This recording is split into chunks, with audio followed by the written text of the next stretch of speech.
क्षेत्रीय। पहले आप अपना परिचय दे दीजिए। जी, मैं doctor Rohit Kumar Mahato.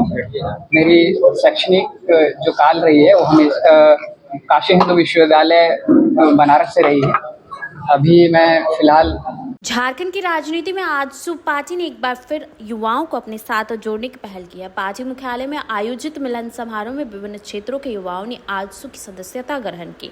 Party supremo Sudesh Mahato ने नए सदस्यों का स्वागत करते हुए झारखंड के राजनीतिक भविष्य को लेकर अपनी बात रखते हुए कहा कि खेती का स्वरूप बदल रहा है, युवा पैंट शर्ट पहनकर भी अच्छी खेती कर रहे हैं। उन्होंने बताया कि पार्टी हमेशा युवाओं को मंच देती आई है, आगे भी इसका विस्तार जारी रहेगा। सुदेश महतो ने राज्य सरकार पर भी निशाना साधा। उन्होंने कहा कि CAG रिपोर्ट सरकार के कामकाज का आईना है, ये कोई राजनीतिक मुद्दा नहीं बल्कि राज्य की सच्चाई का दस्तावेज है। इतना ही नहीं, उन्होंने राजनीतिक पदों की घटती गरिमा पर भी बड़ी बात कही। विधायक को कोई साधारण पद नहीं होता। वहीं दूसरी दल में आए कार्यकर्ताओं ने कहा कि आजसू पार्टी की विचारधारा से हम प्रभावित हुए हैं। आजसू एक ऐसी पार्टी है जो युवाओं को मौका देती आई है। आजसू पार्टी संघर्ष से आगे बढ़ी है, इसलिए हमें उम्मीद है कि पार्टी में हमें सम्मान मिलेगा, ताकि इस पार्टी की और मुकाम तक पहुंचाने में हम सभी प्रयास करेंगे। क्षेत्रीय। पहले आप अपना परिचय दे दीजिए। जी, मैं डॉक्टर रोहित कुमार महतो। मेरी शैक्षणिक जो काल रही है वो हमेशा काशी हिंदू विश्वविद्यालय बनारस से रही है।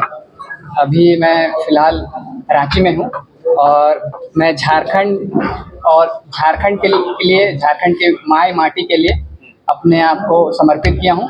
मैं झारखंड के लिए माननीय श्री सुदेश महतो जी का आजसू का दामन थामा हूँ।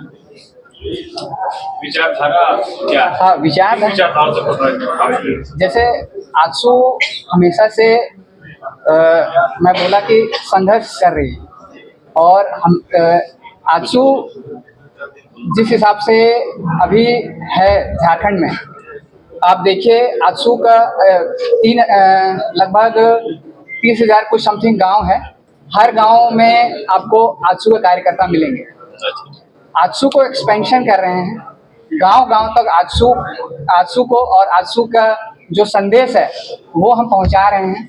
एक दिन आएगा ऐसा कि आजसू मुखर तरीके से इस राज्य में अपना हक जमाएगी। यूथ लीडरशिप को लेकर कोई विजन है आपके पास? यूथ लीडरशिप के लिए मैं बताना चाहता हूँ, सबसे पहले एक बहुत बड़ा गैप है। शायद आप लोग पत्रकार बंधु लोग हैं, कभी ये सवाल आप लोग नहीं किए, जो भी सत्ता पक्ष में हैं उन लोगों से ये सवाल करना चाहिए आप लोगों को। चाहे हमारे शिक्षा मंत्री जो हैं उनसे एक सवाल करना चाहिए कि झारखंड में अभी फिलहाल पिछले 2-3 वर्ष पहले से आप देखिएगा कि जो सत्र है, शैक्षणिक सत्र है, हमेशा पीछे रह रहा है। कोविड टाइम से, कोविड बीते हुए काफ़ी समय हो गया और आज भी वो पीछे चल रहा है। 6 महीना 8 महीना अलग अलग यूनिवर्सिटी वाइज जो झारखंड की यूनिवर्सिटीज़ हैं वहाँ पे शैक्षणिक काल बहुत पीछे चल रहा है, 6 महीने। तो इससे यह दिक्कत हो रहा है कि जिस बच्चे का जो सेशन खत्म होना चाहिए जून जुलाई में, वो खत्म हो रहा है दिसंबर जनवरी में, उसका फिर एडमिशन नेक्स्ट ईयर में हो रहा है। तो पूरा अगर देखा जाए तो कम से कम 1 साल का वो गैप बन जा रहा है। 3 साल का कोर्स 4 साल में कंप्लीट हो रहा है। तो मैं ये बताना चाह रहा हूँ कि जो आने वाले शिक्षा व्यवस्था है उसमें सुधार करने की बहुत कमी है। मैं पार्टी के एक मिलन समारोह में आज मैं अपने बीच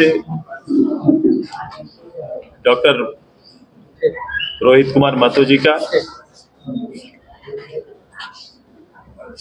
मैं विभोर जी का, राकेश जी का, कृष्णा जी का, पवन जी का, बुलंद जी का और मनोज जी का, जो आज यहाँ पर शख्स बैठे हुए हैं, ये अपने अपने प्रोफेशनल में इन्होंने खासकर PhD करके BHU से यहाँ पर आए। साथ में हमारे साथी विभव जी ने भी एग्रीकल्चर बिजनेस मैनेजमेंट में काम किया है, वो पढ़ाई की है उन्होंने। हमारे दोनों छोटे भाई, इन्होंने भी अपने इलेक्ट्रॉनिक्स में इंजीनियरिंग की है और आपका केमिकल में इंजीनियरिंग की है। और ये एक बेहतर उच्च स्तरीय शैक्षणिक अनुभव लेकर आज सोशल इंजीनियर के क्षेत्र में इनका आज प्रवेश हो रहा है। मैं इनका हार्दिक स्वागत करता हूं, अभिनंदन करता हूं। मैं हमेशा इस बात को अपील करता रहा हूं, खासकर झारखंड के नौजवानों के बीच में, कि नई पीढ़ी को आगे आना पड़ेगा, राजनीति से संबंध बनाना पड़ेगा और राजनीति का बेहतर नेतृत्व करना पड़ेगा। आज जो शख्स यहाँ पर हैं, इनके लिए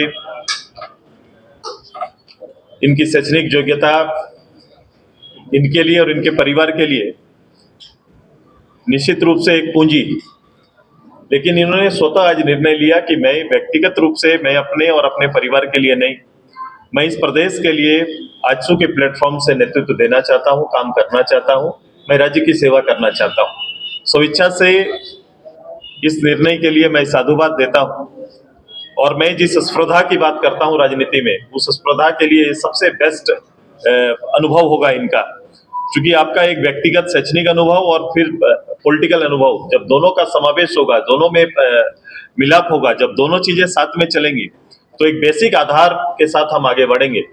जैसे डॉक्टर साहब का, जैसे इनका कृषि के क्षेत्र में एक बेहतर अनुभव रहा है, खेती और खेती के संदर्भ में जो पारंपरिक खेती हमारी रही है, उससे आगे इस राज्य में किसानों के साथ विकल्प क्या हो सकता है, मुझे लगता है उस क्षेत्र में इनका बेहतर चिंतन मंथन हो सकता है। खेती को हम बिजनेस के रूप में कैसे आगे हम लोग बढ़ा सकते हैं, ये वे अच्छा बिजनेस कैसे दे सकता है। खेती का और किसान का भी स्वरूप बदला है। हम पहले कहते थे कि धोती कुर्ता में हमारे किसान नजर आते हैं, उनका एक वेशभूषा, स्थायित्व वेशभूषा था, लेकिन आज के दिन में अब जींस पहनने वाले भी खेत में काम करके एक बेहतर किसान खुद को साबित कर रहे हैं और एक बेहतर इनकम अपने अपने परिवार के लिए तैयार कर रहे हैं। तो ये एक समय के साथ जो वातावरण बना है और समय के साथ जो चीजें बदल रही है राजनीति में, ऐसे इस माहौल का मुझे बहुत इंतजार था। मैं स्वागत करता हूं कि आए और खुल के सामाजिक रूप से लोगों के साथ जुड़े। सार्वजनिक जीवन को थोड़ा समझना पड़ता है, सार्वजनिक जीवन बहुत आसान नहीं है, उसको समझना पड़ता है। और अगर इन्होंने दिल से इच्छा रखी है कि आजसू के बैनर में हम सबके लीडरशिप में ये काम आगे बढ़ाने का काम करेंगे, तो आजसू हमेशा लीडर तैयार करती है, प्लेटफॉर्म देती है। अब इनको इनकी क्षमता के आधार पर प्लेटफॉर्म देंगे और मुझे पूरा विश्वास है कि ये नई सोच आई है, ये इस राज्य के लिए दूरगामी परिणाम देने वाले नेतृत्व रहेगा। मैं इनका हार्दिक स्वागत, अभिनंदन करते हैं कि आइए इस राज्य में फिर से एक नवीन सोच को गढ़ने में, एक नए लीडरशिप को आगे ले जाने में हम सब मिलकर काम करेंगे। मैं इस